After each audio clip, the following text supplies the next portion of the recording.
Another day, another basketball stories na naman ang pagkikwentuhan natin. At ngayon nga, ang balitang pagtanggal ng Los Angeles Lakers sa kanilang 5 players at ang balitang may bagong center na nga daw ngayon ang Golden State Warriors. Kagaya nga ng napag-usapan natin, naiwasan nga ng Lakers ang pagbagsak sa ibaba ng standing. Salamat sa ginawang pagtalo at pag-upset ng Portland Trail Blazers sa Houston Rockets ngayong araw. Pero sa kabila nga niyan, ay hindi na rin naman nga natin may kakaila na sobrang lamya ng ipinapakitang performance ngayon ng Lakers lalo na pagdating sa depensa. Sa katunayan, sila lang naman nga ang pangalawa sa may pinakamahinang depensa sa buong NBA. At kahit anuman ngang klaseng adjustment ang gawin dito ng kanilang head coach na si JJ Redick, ay hindi pa rin naman nga nila ito nasusolusyonan. Kaya may isang insider na rin naman nga nagsabi na kailangan na nga daw talaga ng Lakers na buwagin at tanggalin ang kanilang mga bench player. Gayong eto nga ang magmimistulang kahinaan ng Lakers ngayong season. Imbis nga na pagtsagaan nila ito sa mga susunod nilang laban ay mas matalino kung gagamitin na lamang nila ang kanilang mga role players para makakuha ng bago at mas magagaling na manlalaro sa trade market.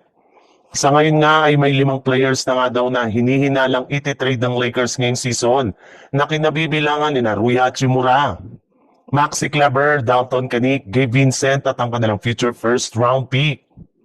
Sa ibang balita naman, sa kabila nga ng pagkapanalo ng Golden State Warriors kahapon laban sa Milwaukee Bucks, ay nananatili pa rin ngang tagilid ang kanilang kalagayan ngayon sa standing sa pagiging ika-8 seed pa rin nila sa Western Conference. Sa record na 20 wins at 18 losses. Medyo malayo pa nga sila sa ika-7 seed na Phoenix Suns at maging sa ika-6 seed na Houston Rockets. Sa madaling salita, kailangan nga nila talagang may panalo ang kanilang mga susunod na laban kung gusto man nila na makapasok agad sa playoffs at ang play-in tournament. Marami pa rin nga nakakapansin na may ilang mga bagay pa rin nga ang dapat ayusin ng Warriors sa kanilang lineup, especially ang kanilang front court.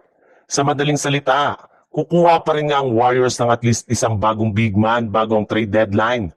At base nga sa isang Warriors insider, nasa listahan na nga daw nila dito ang pagkuha kay Domantas Sabonis na balak nilang sungkitin mula sa Sacramento Kings sa darating na January 15. Since dito lamang nga sila papayagan ng NBA na i-trade si Jonathan Kuminga ngayong season. Yes, kailangan pa ngang maghintay ng Warriors ng ilang linggo para magkaroon sila ng bagong center.